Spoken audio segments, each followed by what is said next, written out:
Les forces armées de la République démocratique du Congo ont rendu lundi 12 janvier 2026 un dernier hommage solennel à 13 militaires de la 31e brigade de défense principale tombés lors de combats contre les combattants ADF Nalu dans le territoire de Mambasa en province de l'Ituri. Une cérémonie marquée par une forte émotion, les recueillements, mais aussi la reconnaissance de la nation envers les soldats morts en accomplissant leur mission. Les funérailles se sont déroulées sur des jours du dimanche 11 au lundi 12 janvier à la suite des affrontements violents survenus le 6 janvier dernier dans la zone de Mbadjou au site du village de Babungwe en chefferie Babila Bakwanza.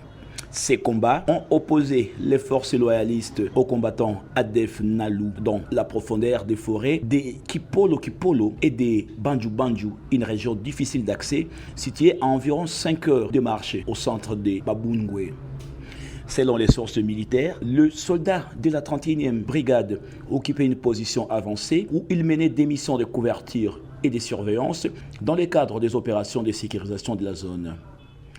C'est dans ces conditions qu'ils ont été attaqués. 13 militaires ont perdu la vie. Leurs corps ont été ramenés pour des obsèques officielles organisées avec les honneurs militaires en présence des autorités politico-militaires et administratives et des nombreux habitants venus témoigner leur solidarité.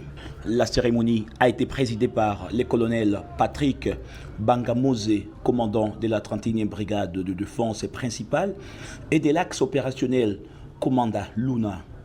Dans son allocution, il a salué la bravoure des soldats tombés, les qualifiant de militaires morts armes à la main au champ d'honneur. Il a rappelé à ses troupes l'importance de la discipline, de la cohésion et du respect strict des consignes opérationnelles, tout en affirmant que le sacrifice de ces militaires ne restera pas sans réponse. Le commandant de brigade a également lancé un message fort à l'endroit de la population et plus particulièrement à la jeunesse des Bandungwe et des villages environnants, notamment Bandibwane, Lumalissa, Babofi, Bahaha, Basingu et Tolitoli. Il a exhorté les jeunes à se désolidariser des groupes armés, qu'ils soient nationaux ou étrangers, et à collaborer activement avec les forces de défense et de sécurité. Cette collaboration passe, a-t-il insisté, par la dénonciation de tout mouvement suspect et par un engagement citoyen en faveur de la paix.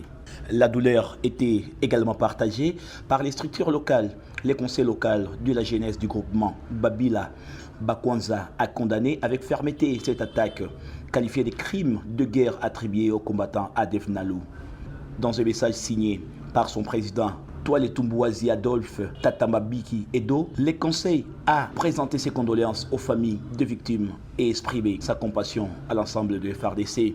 La jeunesse locale a par ailleurs salué l'engagement patriotique de jeunes qui ont participé activement aux travaux communautaires liés à l'enterrement des militaires, démontrant ainsi un esprit de solidarité et d'unité face à l'épreuve. Le Conseil de la jeunesse a également exprimé sa reconnaissance envers les autorités militaires et administratives, notamment l'administrateur du territoire de Mambasa, son adjoint, ainsi qu'au commandant de la 31e brigade de défense principale pour leur présence jugée réconfortable et mobilisatrice.